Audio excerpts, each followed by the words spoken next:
Hey, we're excited to introduce to you guys our brand new roof prop. The best thing about this prop is it can be added to your existing roll-up door prop, which means now your roll-up door prop now can accomplish two different evolutions. Obviously roll-up door, which has been doing for you for hopefully a long time, but now you can add a cantilever roof prop to it.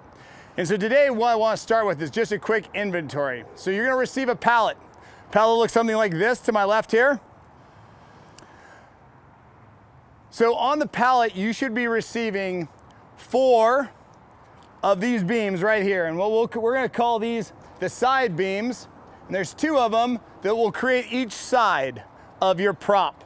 And then there's going to be 2 others, and we'll get these out here in a minute, but I'll show you quickly. If you look right here, this is your mount. So that's going to be your top, which will mount into your roll-up door prop. And then the reverse of that, you'll see the large cutouts. That'll be the bottom side of the prop, or at the bottom when we're done. And this will all come together as we assemble this in front of you. So I just want to go through. You should have 2 of these, okay? You should have 2 of these, and then you're gonna have 4 of the sides, okay? On top of that, you'll have 4 L brackets. This is our L bracket. They're nice and in yellow, and that's the reason they're called an L, okay? So 4 L brackets, 4 corner brackets. Now these are mirrors, so that means that one is the mirror of the other. That means if you find 2 and they're the exact same cut, those will be kitty corner or diagonal from each other. So what you'll want to look for when you're doing one side or top and bottom, you'll want to look for a set of mirrors that look basically opposite in their layout of each other. So to get started, we've already set up 2 of our side beams as well as one of our L brackets behind it. So let me show you where the L bracket is here. If you look right here, you'll see that there's about an 1/8" distance here, right? On these side beams. And the 2 1/8" sides match the pattern of your L bracket. If you'll notice on the opposite end, it has a shorter, about 3" distance. This is going to tell you that this is the end that goes to your corner mounts. All right, so the first thing we're going to do is we're going to add that L bracket. Now, this does take a bit of hardware, which is all included. So you're going to receive about 64 of these carriage bolts, 1/2" diameter, 3.5 inches long, as well as, again, 64 washers and 64 1/2" nuts.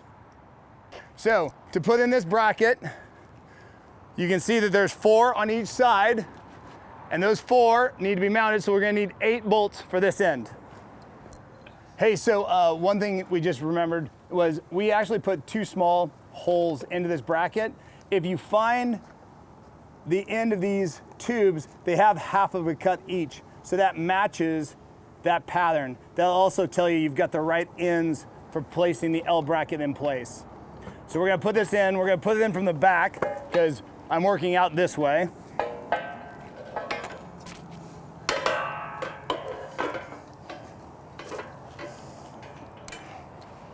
All right, so here's 4, 1, 2, 3, 4. Bolts will always run from the inside of the prop to the outside. So you should see all of your ends, washers and nuts on the outside of the prop. If you notice, we're using carriage bolts, and the nice thing about carriage bolts is if we put a square hole versus a round hole into our product, that means that the bolt can be simply set in place, and now no tool is required on that side. You just hold that in place, and then go ahead and set your nut and your washer and tighten it down from the other side. So that should be the pattern that you're seeing. You'll notice that there's no bolts through the eye holes. They're just to help, they're basically an alignment tool. So now that we've got all the nuts on, we'll go ahead and tighten them down with an impact gun.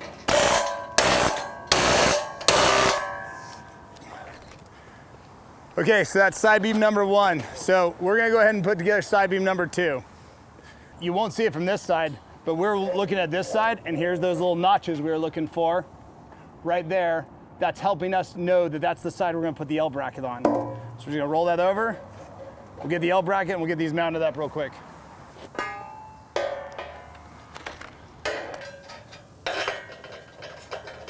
one thing to note is you're putting this together, you don't want to tighten down any of the bolts on the ends of these until all 8 bolts are in, and then tension everything together.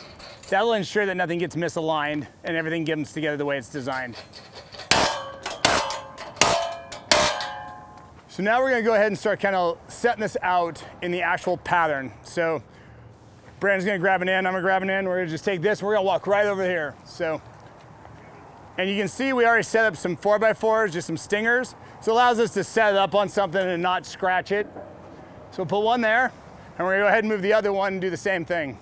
Okay, at this point, what you wanna do is go ahead and put on your corner brackets, because your corner brackets will now hold your corners in place, and then we can start laying in the top and the bottom on the prop. If you notice, we have a RUD, a roll-up door prop here, or the mechanism for it. What we're gonna do is make sure that we set up the head piece towards that, and then the foot on this end. I know it makes sense, but you'd be surprised how many times we've turned this thing around in circles trying to get it lined up right. Taking the time to kind of lay out the roof prop now in its full size. So you'll catch really quick that up in front here is our side beam, and then behind me is the other side beam. And these will make the 2 sides of our prop, and we've moved them out to just a little bit over 12 feet. And then we started to put together the bottom plate. Now, there's a couple things you'll notice about the bottom plate. One, when you look at it from this perspective, all your notches should be from the top down. That means you should see this gap right here. You should not see a flat piece of tubing. Okay, that means it would be upside down. And again, like we saw in the other ones, if you remember, there's gonna be that double hole, that half a hole on each side, right? That tells you this is where they mount together. And that's gonna match up with our L bracket, right? With the double holes. So when we put that together, we just have to match all that up, and then it's all should bolt in really nice and neat. I also want you to take a minute to look at the corner gussets. Now, like I told you, there's 2 mirrors. So they can be confusing, and we actually spent about a good 5 minutes off camera making sure we had them right, because we haven't done a lot of these assemblies yet. So to make sure you are having a better experience than we are at times, we wanted to show you really quick how this goes together. So if you can look right here, you'll see that the long side beam is actually on the longest side of the corner plate. So let me slide this out. You'll see on the corner plate, there's a long side and a short side. So if you can remember that the long side is always gonna go on the sides, or the side beams, whereas the short side of the plate is gonna go where all the notched beams are. That'll help you orient them properly. And remember, there's mirrors. So mirror is an opposite, right? So you're gonna need to put the mirror bracket on the opposite corner of here, and then this same bracket will be diagonal from here. So when you get your brackets, lay everything out first. It'll make assembly much easier. The last thing you should see is how these 2 will match up. The side post will run all the way to the back of the bracket, whereas the end post, both where the wood captures are, it will run into this tube. So that should also help you orient this corner plate appropriately. Once we have this all bolted together, we'll lift up each corner, we'll add wheels, and we'll add a post to it. So now if you have a forklift or a couple grunts like we are, you can pick up one end of it and roll it around on the other end where the wheels are. Perfect, okay. If you're having a hard time, sometimes just getting at least 1 bolt in on each end of the flange help line everything else up. Always better to get 1 corner built than the next corner, then go corner to corner, because there is a little bit of slop, so you gotta get everything attached first and then tighten everything down at one time. So make sure your bolts are pulled in deep enough so you can clear the other carriage bolts. They don't have to be all the way in, but you do have to clear them in pretty close so you can get your other carriage bolts in place. You got more bolts? Hey, if you have an alignment tool, and you can purchase some of this at like Harbor Freight, but any piece of rebar that's been chamfered down a little bit at the edge is a great bolt alignment tool to help kind of pull everything together. Because as you'll notice, this is a tight fit. Everything's designed on it, to fit well together.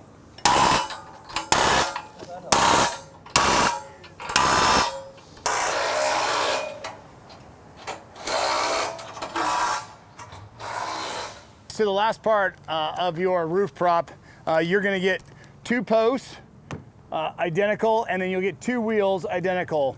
The wheels will go on the far end of the prop, the furthest away from the shipping container, right? So those will allow it to roll up and back as it lifts up and down. And then the front posts are just for the front of it, obviously. And this is in case you want to take the roof prop off and have it as a standalone prop somewhere on your drill ground, okay? You'll receive 16 half-inch diameter bolts with this, nuts and washers. And that's how we're going to assemble these onto our roof prop. Okay.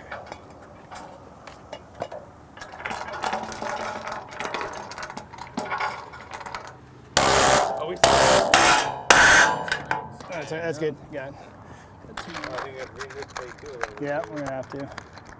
It's all right. We'll get it all done. Pattern. Okay.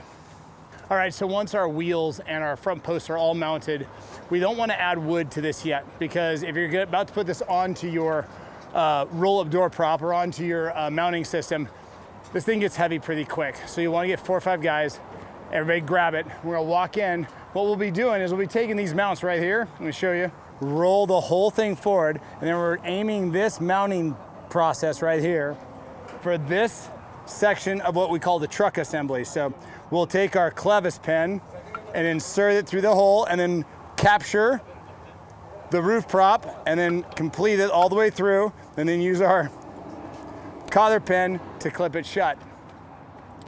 Once it's on this, now you'll be able to make it move up and down in the cantilever fashion, creating a 4-on-12 pitch, a 6-on-12 pitch, and an 8-on-12 pitch roof. 1, 2, 3. Brandon, you're supposed to not pick it up by yourself. All right. Hold on, let's get one side in first. Hey, okay, it's not straight. I know it's not straight. So, hold on. I can't see the car. Just, yeah, hold on. We gotta go back our side. Okay, let's pull your side back. Right there, Wes, you can knock it in now. No. It's gotta come back. Now that we've got it bolted in, a couple things. You'll notice that every once in a while, you'll see the spools and you'll see the wire kind of gets caught up or bunched up in one spool versus the other. This can sometimes cause an unevenness in the prop. This is easy to fix. We can release that side, or honestly just make it go up and down a few times, and it's gonna reset the wire to how you want it. I'll demonstrate what we have to do here to make the prop go up. We simply come here to our crank. You'll notice you hear a ratcheting sound. That's the ratchet working and holding. So if I let go when I went up like that, nothing should happen. So I'm gonna continue to ratchet up. And you'll notice a second ago there, you heard kind of a shimmy, a shake on it. Things are starting to level out. They're starting to find their place.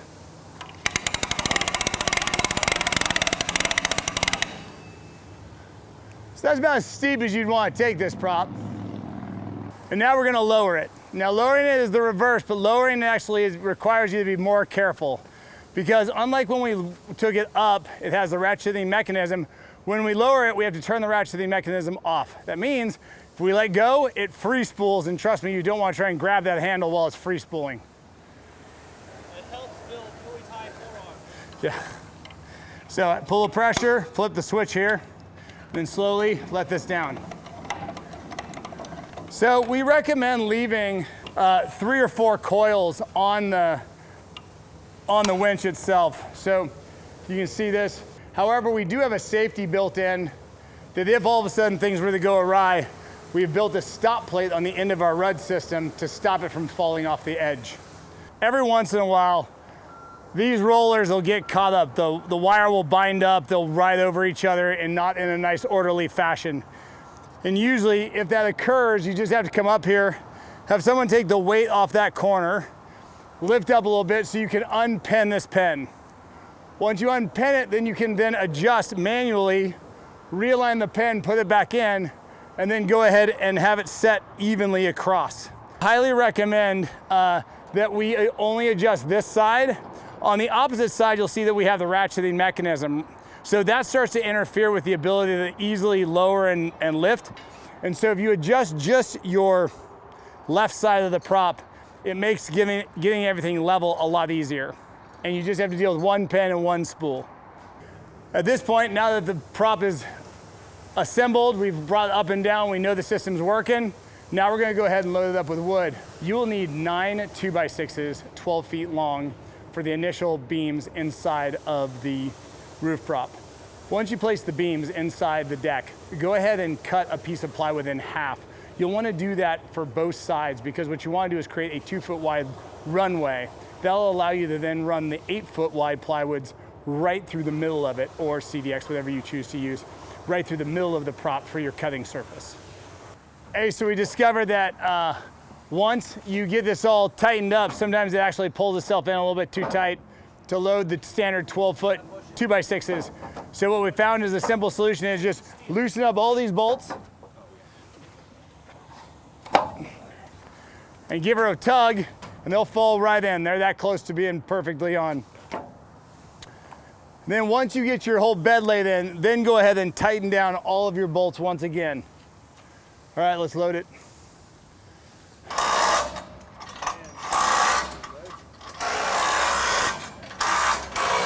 All right, well, we got it together. We've got our 2x6s in, 12 feet long each.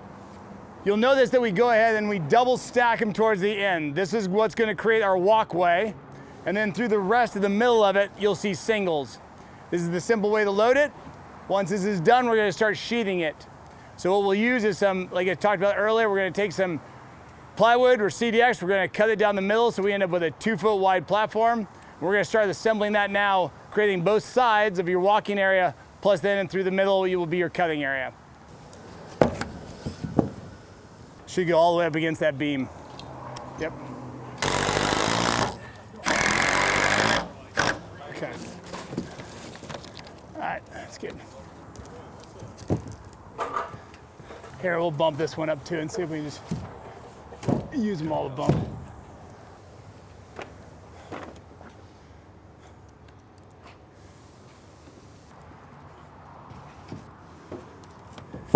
And bring that back down, Brandon. Yep. Right there. Yeah, that's freaking. What's that, buddy? You want to lock these guys? Yeah, we'll lock them down. I just want to make sure they'll fit, because that's the biggest thing, is making sure this all has good fit. We could actually shim this over just a hair, pulled it.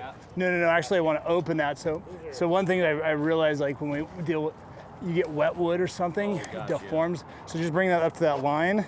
That just buys us. That little 1/4 inch is an 1/8 inch on both sides. Oh, are they? Hey, we should probably work on getting hard plastic wheels for these things at some point. What's that? Or non-air. It's popping out on the other side, so we got to bring it down just an inch. Oh, But we know it fits. it's not a big deal. Made with Big Master. Chuck, are you okay with that? Thank you for purchasing a roof prop. We hope you go out there and train really hard on it and you get a ton of use out of it. Again, all you got to replace now, 3 pieces of CDX or plywood and some 2x6s as you hopefully don't cut through them, but we know the Proby's gonna get it.